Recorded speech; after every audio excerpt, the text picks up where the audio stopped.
Unaambiwa sasa hivi Zuchu amechachukwa na kuchafukwa haswa.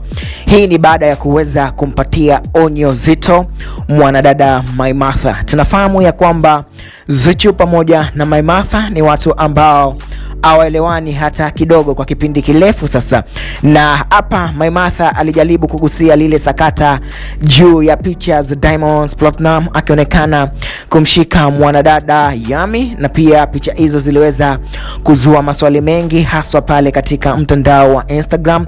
Mambo yakawa mengi, watu wakaenda kumuuliza mpaka dada yake na Diamond Esma kwamba kipi kinachoendelea. Esma aliweza kujibu ya kwamba anachojua yeye ni kwamba Diamond ndiyo mpenzi wake Zuchu, yani kwa sasa hivi yeye Esma wifi anayemfahamu ni Zuchu pekee. Sasa Maimartha ameweza kutia neno kuhusiana na sakata lile. Alichoweza kukiposti Maimartha kupitia peji yake ya Snapchat ni kuhusiana na Zuchu.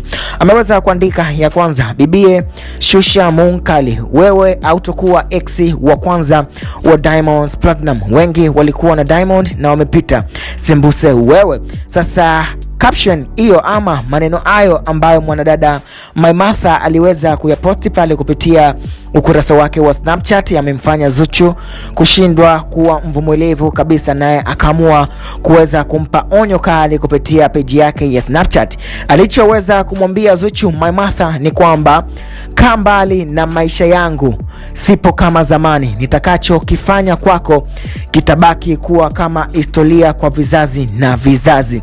Sasa hapa panaonekana ya kwamba Zuchu ameshindwa kuvumilia vile vijembe ama yale maneno ambayo Maimartha aliweza kuyaposti kupitia peji yake ya Snapchat, ndio kitendo ambacho kilichomfanya hata Zuchu kushindwa kuvumilia na kuweza kumjibu. Kumbuka ya kwamba Zuchu ni miongoni mwa wadada ambao si wepesi kuliakti kwa kujibu kwa chochote kile ambacho kitakuwa kinamwataki kwa kitu chochote katika maisha yake, na ukiona Zuchu mpaka anaenda kukomandi ama kumaindi kutoka mbele ya peji zake za kimitandao, nazungumzia Snapchat pamoja na Instagram, basi tambua ya kwamba Zuchu hajapendezwa na kitendo hicho. Sasa hapa Maimartha ameweza kupewa onyo kali na mwanadada Zuhura, ukipenda muite Zuchu skari ya Diamond Platnumz, ya kwamba atakuja kufanya kitu ambacho hatakuja kukisahau na kitakuwa mfano kwa watu wengine wote ambao wanapenda kumuongelea Zuchu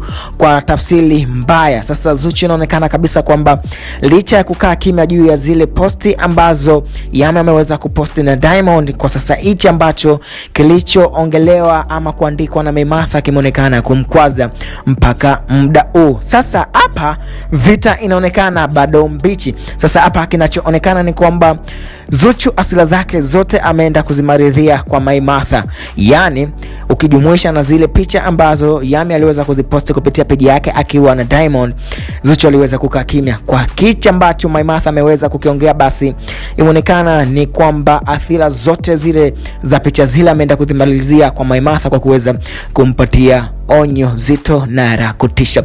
Okay, usisahau kusubscribe kwenye YouTube channel yetu kama KingZion TV ili uweze kupata taarifa za kiburudani na za mastaa wako ambao unawapenda hapa Tanzania. Paka pale baadaye, bye bye.